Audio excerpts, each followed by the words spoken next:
আচ্ছা আপু, আপনার এই কাজল কাটা সিনেমা নিয়ে আপনি কিরকম আশাবাদী?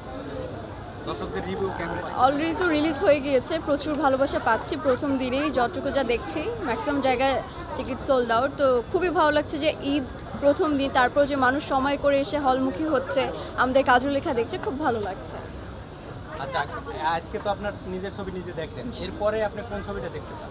আর এরপরে আসলে অনেকগুলো প্ল্যান আছে, রাজকুমার দেখতে চাই, ওমর দেখতে চাই, দেয়ালের দেশ দেখতে চাই, আরও অনেকগুলো আছে দেখতে চাই।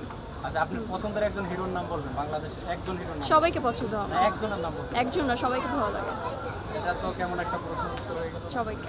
আচ্ছা, এবারের ঈদে হল আছে মাত্র 150টার মতো, মুক্তি পেয়েছে হল ছবি 11টা, তার ভিতরে শাকিব খানের সিনেমা এনেছে 123টা হল।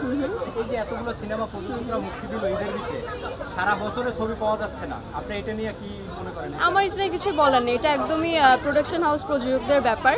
আর সবাই চাই আসলে ঈদে মুক্তি দিতে, কিন্তু এতগুলো সিনেমা একসাথে আসছে, আমার কাছে এই সময় ভালোই হয়েছে। সবগুলো সিনেমায় দর্শকে দেখতে পারবে সময় করে, এবং একটা কম্পিটিশনের মতো হাড্ডাহাড্ডি লড়াই হচ্ছে। অনেকেই বলছে যে কারটা বেস্ট হবে, কারটা দুর্দান্ত হবে, তো দেখা যাক কি হয় দিন অনেক শেষে। সিনেমা তো হলই পাচ্ছে না, তাহলে কম্পিটিশন কি হল যদি না?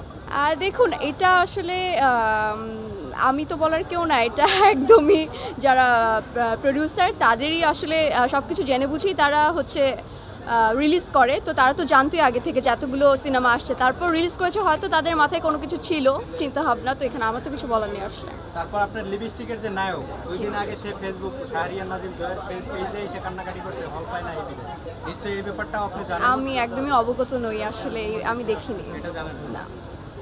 তো হ্যাঁ, ঠিক আছে, থ্যাংক Thank ইউ, you. ধন্যবাদ।